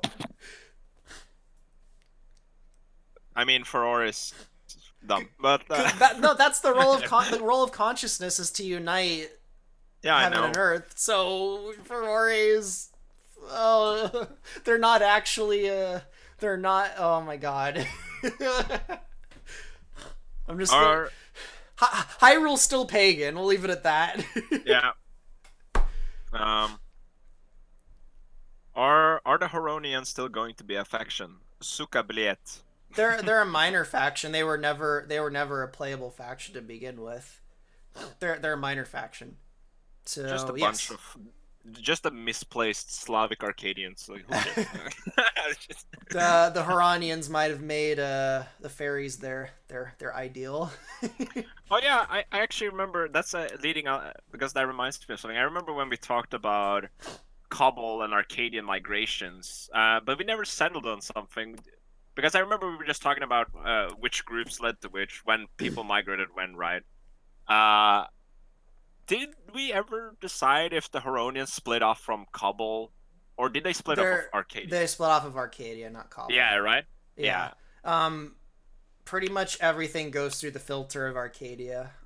which makes sense There was geographically. probably other groups that broke off of Cobble, but they're either long gone or completely irrelevant. Makes sense. Materialistically, yes. There's probably other groups that splintered off of the Cobble. In terms of the Hylian story and the Hylian canon, they're utterly irrelevant until a Yeah. future date that I I probably won't live long enough to see. So I think I think it was Angel Falls or Codeman. I remember, and it was Angel Falls. I remember you told me ages ago because this was like probably 2 years ago. I remember asking you. So Majora. I think I asked we see him influencing the events in Kana, right? And I asked you, does he do this every like other places in the world beyond Hyrule? I remember yes, you said yes. Majora is. Yeah, and you It's said like he yes. says to Demoko, like I'm always here. Majora's always there. Like Yeah, but that's the funny implication is that yeah, there's probably basically there's a shit ton of stuff going on beyond Hyrule that we'll never see And because if you want to look at it like a weird hybrid of materialistically, like you project that out into space, Majora's always there. As long as there's as long as there's death, so Majora's everywhere, always there, constantly. You can never ever get rid of Majora as long as there's death. basically, guys, what Neff is saying is that the entire planet. Higher You will not what? see any of Oh it. no, the stream's dying! The stream is dying! No! We made it an hour and 19 minutes! No! Okay, I can tell you what I said though. Yeah, so basically what I told them, there's this entire planet, but you'll all you'll get is that tiny land bridge between two continents. That's all you get. Oh, yeah, everyone's like, just, uh-oh, it's buffering. Oh, it looks like it's coming back, though. Maybe I'll give it a few seconds. Although we'll probably be like 5 minutes ahead of everyone. No, I think it died. We almost made it an hour and a half before it died. Oh, that's actually a really cool idea. I didn't think of that. What's a cool idea? In the comments, will the Libranians steal Hyrule and other nations' gods like Rome steal Greek gods? Yeah, they do. They do. That's actually that was like really cool. All right. Okay. If everyone can hear us again, type poodles so that I know you can hear us again and the buffering is done and it's fine. Because it still says it's all dead on my end. So say poodles. Type poodles in the chat if you can hear us again. I'm not saying poodles. Yeah. Poodles. Come on, poodles. Yeah, someone pointed out they're probably nearly a minute behind. That's what I thought. I had a feeling if it did come back, we'd probably be like 5 minutes ahead of everyone in the chat. So. Yeah, there you go, poodles. Okay, so yeah, they're about a minute and a few seconds behind us then. I think we can continue. Just everyone in the chat know that we're probably between a minute to 2 minutes ahead of you. So because YouTube is being weird or my internet, whatever the problem actually is. Or are we behind them? No, they're behind us. Okay, so someone said we're behind them by a minute, but I don't have an issue being ahead of everyone by a minute or two, so I'm fine with continuing if everyone... Yeah, now everyone's typing poodles. I have a feeling everyone's a different rate behind us. There's probably some people that are like 5 minutes behind. Oh yeah, this is a good question actually. How do Kokiri reproduce, and how would they reproduce and turn into Koroks without the Great Decade? Oh, this all has to do with principalities. Red God. No, they probably biologically reproduce somehow, but I can't unsee the world in the ancient way now, because to me, like, that is how. Honestly, to me, that's how humans intuitively perceive the world before any other way.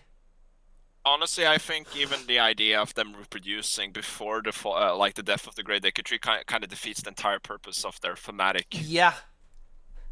The Deku Tree gives new ones identity, symbolically speaking. I feel like the Korok, the transformation to Koroks kind of represents them breaking off that. Yeah, they're breaking off the garden. They're finding a way to change. They've left their garden. Yeah, they left the garden. I mean, that's what they do in Wind Waker. They leave Forest Haven. They plant little new gardens. So, trying to think of something from mythology that might be like that, because there's this idea that they've been ejected from paradise, but it wasn't because they fell out of it, like in the context of humans. So that is interesting to me, because I'm not familiar with anything in mythology like that. And at least in the context of Wind Waker, they basically go about planting new gardens.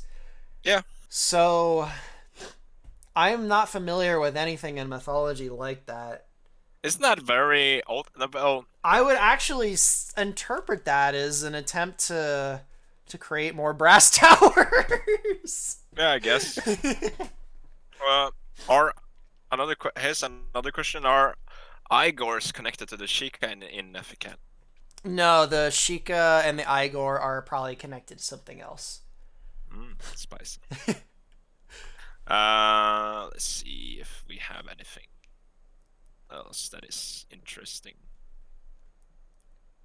Okay, so if the hybridization between Sora Hylian or Sora Octorok is possible, does it work with Sora Goron? Rude and Darunia, you see what I mean. The question of hybridity. Now I'm gonna go on a huge symbolic ramble for Can two I just, hours. or I can just say no. Well, no, if you look at it from a materialistic point of view. Yeah, we're looking at it materially. That's what they're. I can definitely. That's what they mean. And I would say that yes, in the context of the Hylian story, there is a material component to the hybridity of Zoras and Hylians. The Gorons and But if you take off our material goggles, the Zora and Hylians mingling, it's the mingling of identity, and eventually one of the identities takes over the other. But what about the rock and the fish? Those identities don't even seem to be compatible, so there's no. I mean, those other hybrids make sense. Well, they quotation makes sense because the Sora due to their origins, they're kind of built to be this. They're built to be hybrids because they're liquid. But they're built to be hybrids with certain kind of organisms, and the Gorons are so far. The Gorons, they're purely Earth. They're like ironically, there almost is no spiritual component to the Gorons. They actually are, like, even in the context of a non-material worldview, they actually are like the material, like given form in a way. They're like dwarves and goblins and any earthen kind of spirit that works of the earth.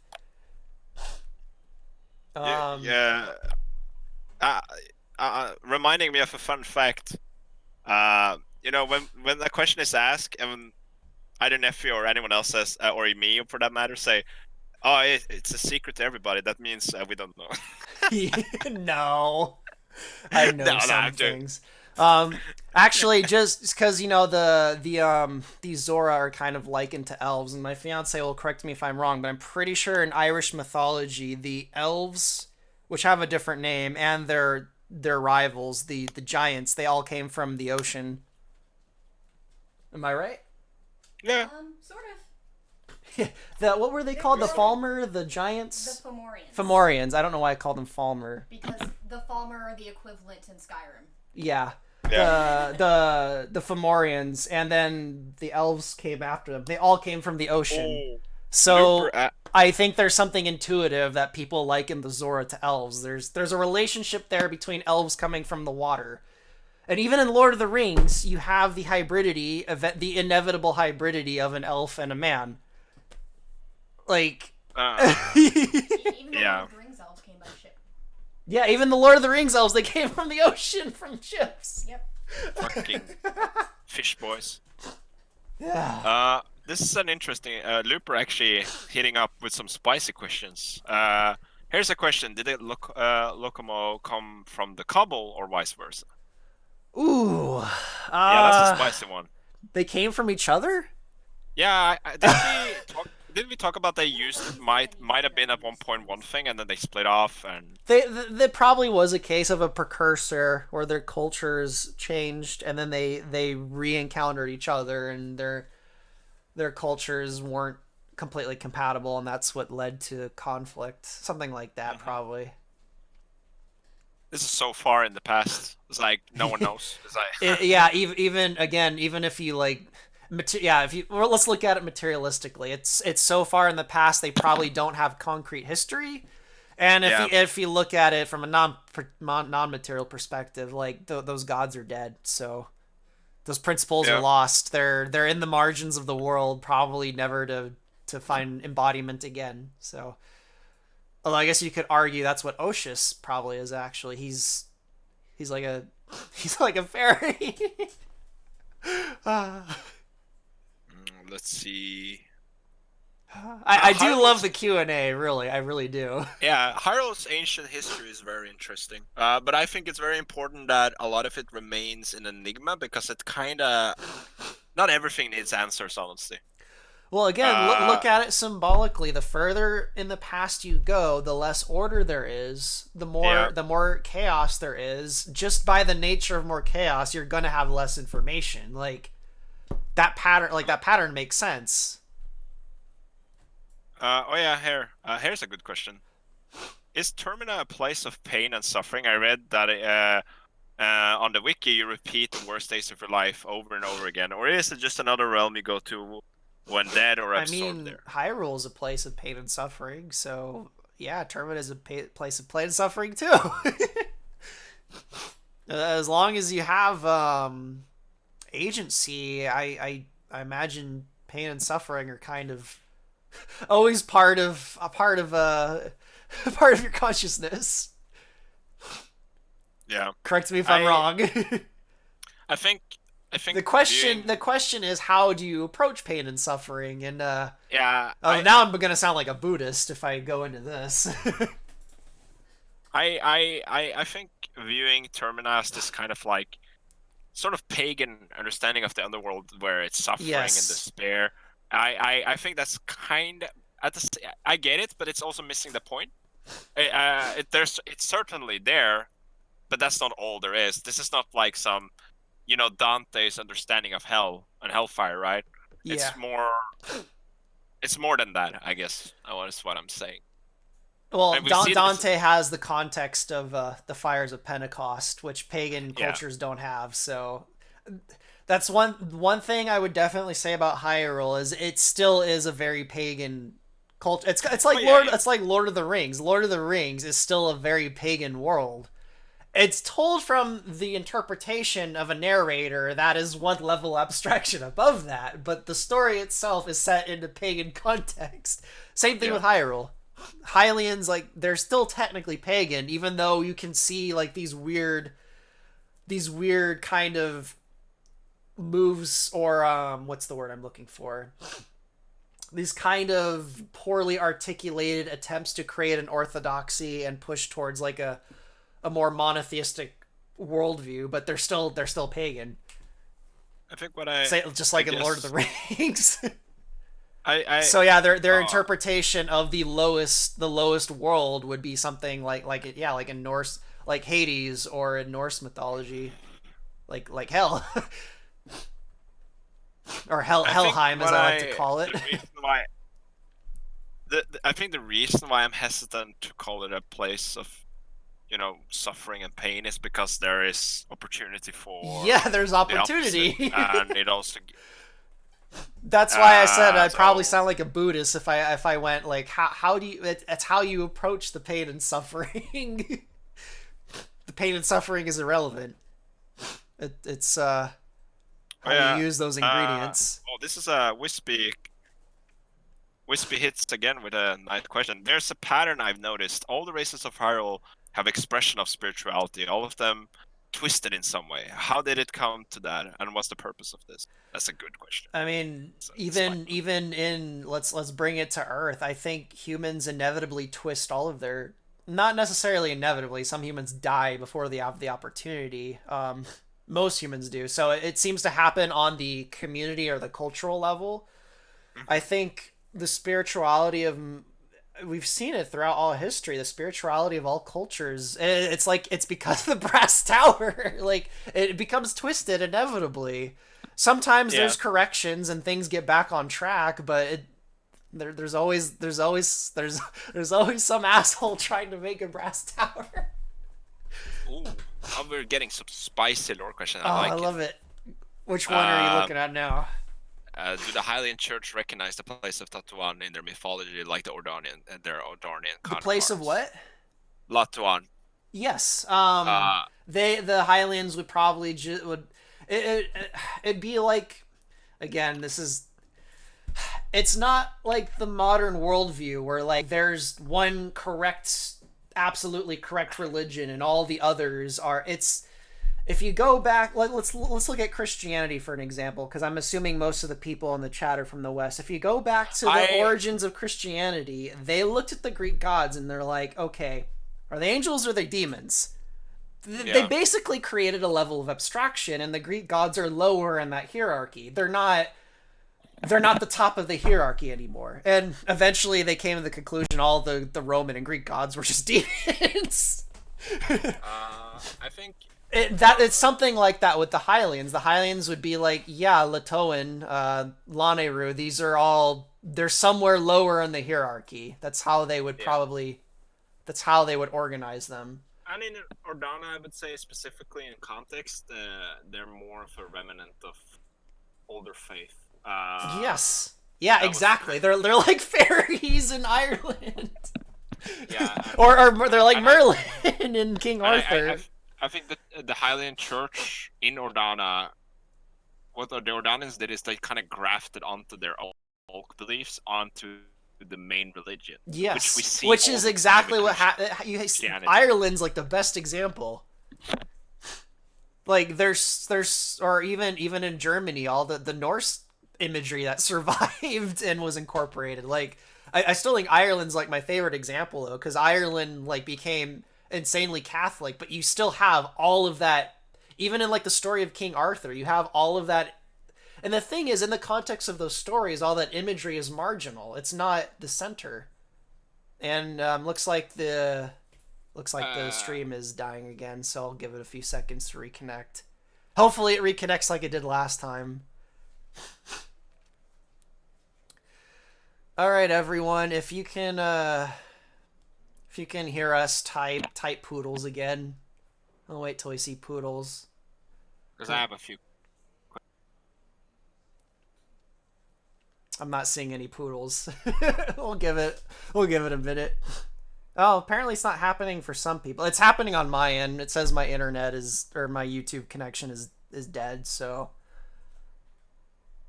I'm not seeing any poodles. So I might be really far ahead.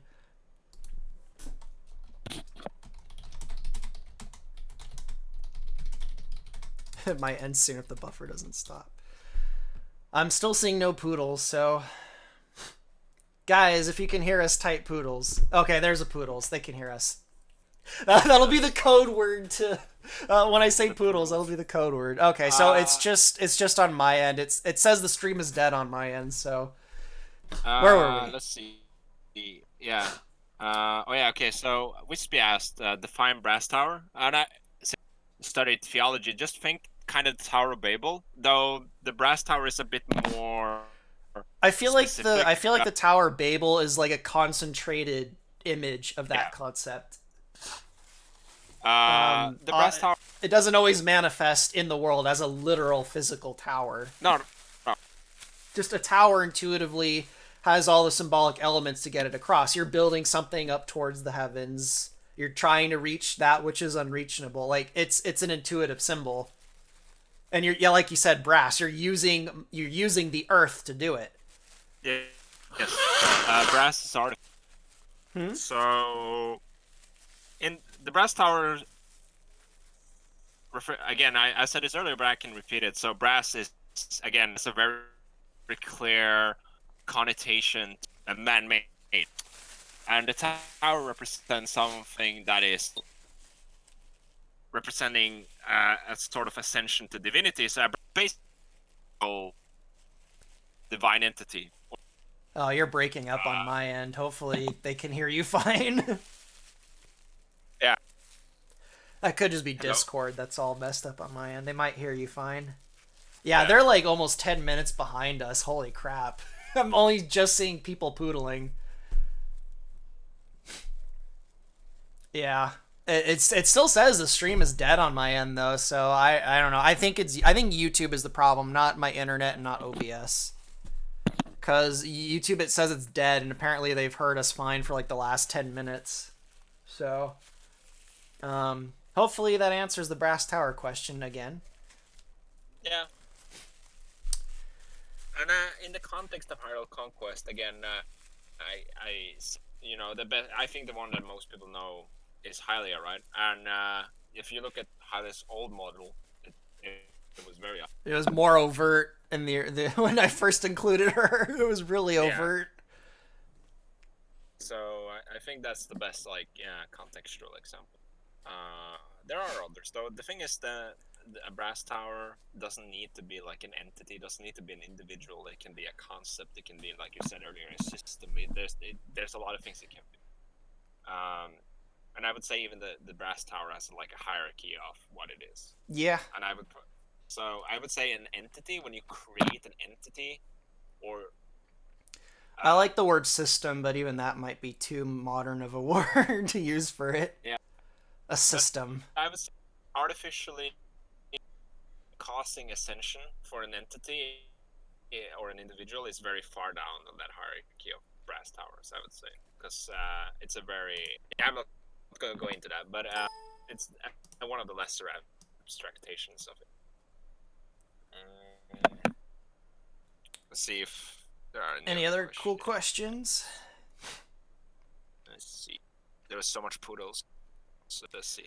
Let's see. Restless Sword asks, will you ever make Hyrule Total War an original game that isn't just a mod? And by original game, do you mean like my own IP? Like that's not Zelda? Or do you mean like that's not tied to an engine? Yeah, not tied. I'm not entirely sure what they mean by that question. I guess I could answer both. I do have my own quote unquote IPs. I would really love to make them, but I don't have the time. I'm kind of dedicated to finishing Hyrule Conquest. If you mean separating Hyrule Conquest into its own engine, I'm pretty satisfied with the Zero AD engine because they're constantly upgrading it and making it better. So hopefully that answers that question. I don't even know if people can hear us. I have a feeling we're like 15 minutes ahead of everyone. And I see people pointing out that it's breaking up, so I have a feeling that the end of the stream might be soon. I guess, should we end it here, and then we can just tell people that, if write down, if there's a question we didn't get to answer, then, write it down or something. Try it next week. How long do you have before you have to go? I mean, I could stay a little bit longer, but I really need to get some food. All right, because if you have to go, then I guess this would be a good place to end it. And then we can just do this next week, because the constant cutting out kind of ruined the stream. We didn't get to finish again.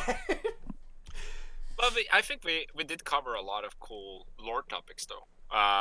We didn't obviously it did, because the stream kind of went to shit a few times. I mean, everyone keeps saying they can hear us, so okay, we keep it. Okay, let's go for another 5 minutes. All right, one more time, everyone. Type poodles, and if I see poodles, we'll go on for 5 to 10 more minutes, and then hopefully, and it'll probably die by then anyway. So, this Wispy Whiskers guy, he pointed out Agatha's ascension. The interesting thing about Agatha, though, is she didn't try to create a brass tower. She was just trying to embody a dark principle that destroyed her. I think it destroyed her identity. I think Agatha is her character is very tragic in a way, because it shows how effective principles are in fulfilling a void in an individual. Yeah, I would say Agatha is a case of someone following like a demon without realizing it, and I'm trying not. I guess I could get into the symbolism of possession, but basically the idea is the more you embody a principle, the more you resemble that principle, and eventually there's a threshold where people no longer recognize you as yourself. They only see the thing you're embodying. You lose your particularities, and in the case of Agatha, it's extremely literal. Like, like her body's gone, and it is the body of Sulcaris at that point. And the irony is, even Sulcaris is the body of Imanis. So yeah, Agatha she basically followed a demon without even realizing it. Which is interesting, because that's actually generally the case with a lot of stories of like children in demonic possession. There's almost this element of they don't even realize, like, there's like this kind of dark innocence in a way. I don't know how to articulate it, but she committed like ego suicide. She committed ego suicide, yeah. But she didn't break free from She didn't create Amarov, so that feels No. bad. Yeah, and she ended up following to ultimately Imanis, who is a demon in the context of Hyrule. I haven't Uh, played the game, but I would have. Oh, hang on. We got a third party opinion on this. What's your opinion? Well, I don't know if Agatha's actually a child in the context of your game, but Mentally, she is. within the context of like real world, it's said that children cannot have perfect possession because they do not have the. I don't remember what word they used exactly, but the knowledge, the understanding, and the will to actually give themselves over to an entity completely like that willingly. Well, Agatha does, so I guess she's not completely a Are child. possessed. It's taken as a judgment against the parents, not the child. She has no parents. So She's an orphan. Children cannot be perfectly possessed. That's what's called perfect possession, is because they have no agency. That's the word I wanted to use. No agency to completely give themselves over because they don't understand. I mean, Agatha's motivation is related to her parents, so there's definitely connection between the absence of her parents and her giving into a bunch of giant spiders. So interestingly, children when possessed actually do retain some of their identity, more so than adults who are possessed. Well, that's interesting because Agatha does speak for the Goma. She speaks for this principle, and she still does have her own identity. She's not for most. I mean, eventually she is completely absorbed. She eventually embodies Sulcaris, but she still does retain her personality and her particulars through most of the time. She's under the umbrella of the Goma, so. I guess that was the moment she grew up, and then she just immediately committed ego suicide and gave in to the demon. Because when children are possessed, it's because basically children are under the influence of their parents. If their parents are allowing a demon in, then I think Agatha grew up the moment she realized that her. I think Agatha grew up actually in the moment when she realized that inevitably other children would suffer the same fate as her. You know what? I think the nail in the coffin might have actually been Mido. Oh yeah. She actually, because I would argue that Agatha she's antisocial, so to some degree she's kind of locked in her own mind, and I think Mido for a brief moment made her feel something for someone else, and then she's like, oh no, I can't go through with this. I think that might have been the trigger. Yeah. Even though she was prepared to give herself to Sulcaris before that, but wow, we went on a whole wonderful conversation about Agatha. I didn't even I love the Q&A for that reason. Here's another question. Where does Link fit within the ladder? What about Ganondorf, Ganon, Tingle? Ganon definitely is the kind of person who would. No, I was gonna say Ganon's the kind of person that would build a brass tower, but I actually think Ganon's the kind of person who would destroy the ladder to get what's at the top. Yeah. I think Ganondorf is. I almost want to say he's kind of Nietzschean in a way, but I don't. Although even Nietzsche proposed a brass tower as a solution to the world's problems. So, I think Ganondorf is. Yeah, he would probably. He is. He doesn't want to deal with the rungs. He just want to kind of he's been so hurt by the rungs that he just wants to destroy. Which is fun. I guess spoilers. He ends up destroying one of the rungs, and at the cost of. I guess we already said spoilers. So spoilers. The fate of Ganondorf. He turns against Demise, and he and Demise are both destroyed in the process. So yeah, I definitely see him as someone who, at his core, he wants to destroy the rungs of the ladder. He doesn't want to transcend them. He doesn't want to become part of them. He's almost nihilistic in a way. Yeah. Which is probably why Akazu. I mean, he's connected to the undead, so there is that hint of decay and nihilism in Ganondorf. Again, that was unintentional on my part. So I guess I could see that he's like a nihilist in denial. He still has that little bit of hope because he still sees the ideal.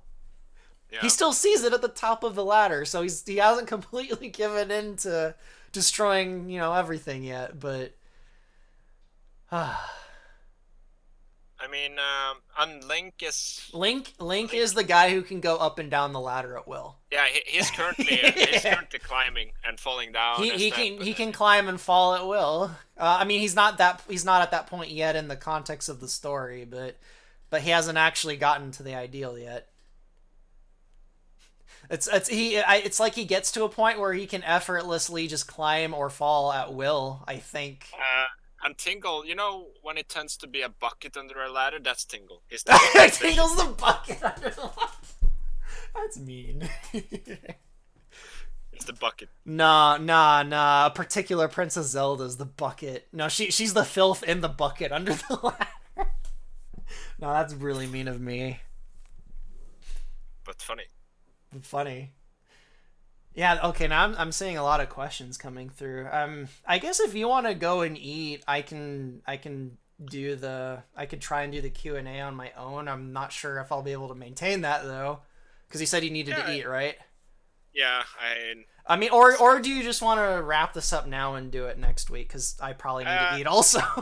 I haven't eaten anything today. I say we can wrap it up now, and then we can, we will do another stream next week, and then we can continue answering questions at the end. I think that's a good format to go. All right, I'll answer one more question. I'll look through these questions. I'll answer one that sticks out to me, and then Deox and I will wrap this up, and we'll try again next week, and hopefully we won't have the stream dying every 20 minutes like we did this week.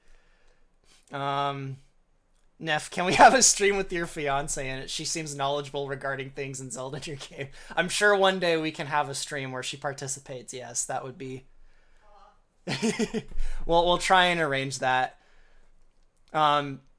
Normally when I do these streams, she's actually working, so she just happened to be home today. But we'll try and arrange something someday, because yeah, she's pretty knowledgeable, especially in Western theology and stuff. So I think on some level she actually intuitively understands all the symbolic stuff more than I do, but she just never really articulates it because it's I don't know, second nature to her. Whereas me, I'm like I have to struggle to think about things for a little bit before I'm like, oh, that's what that is. I just ask the clockwork notes. You just ask the. I mean, that's one way of doing it. That's just a very dangerous way of doing it. That's how they showed me the brass tower, and I was like, wow. I see brass towers in my drug trips everywhere. Oh my god. My apartment is a brass tower. Shit. Which it is. Symbolic. Okay, I see one question that I'll answer that because I can answer it pretty quickly. Is Link ever going to ride Epona? Yes, Link will very soon, and by soon I mean whenever I start on the Labrina story arc, which could be anywhere between a year to 2 from now. It depends on how long it takes me to finish the faction. So yes, Link is going. Epona becomes a fixture very soon. So yeah. That's the last question I'll answer today.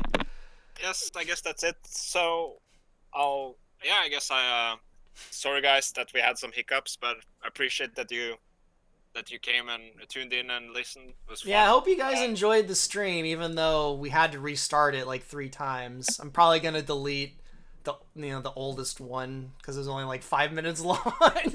Yeah. Next week, obviously we'll probably go off topic a bunch of times, but we'll probably continue a bit of the same line of discussion, but we'll try to focus on the Stalfos and the nature of the undead. Yeah, necromancy is really, really fun. Spooky. Because and I love trolling people when I say archaeology is necromancy. I love it is. It actually is. I love trolling people with that though. I guess archaeology is a form of necromancy. I can't tell my sister that. You are digging up things long dead and trying to bring life to them. Now the question is, what do you mean by life? In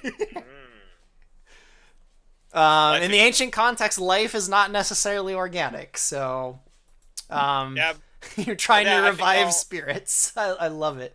So maybe next week our through line will be necromancy then. Spooky ghosts. Because I'm a little more studied in necromancy, and that's gonna make some people laugh probably. I don't practice necromancy. I know about it. I practice necromancy all the time. My fiance's sister is a practitioner of necromancy, so there we go.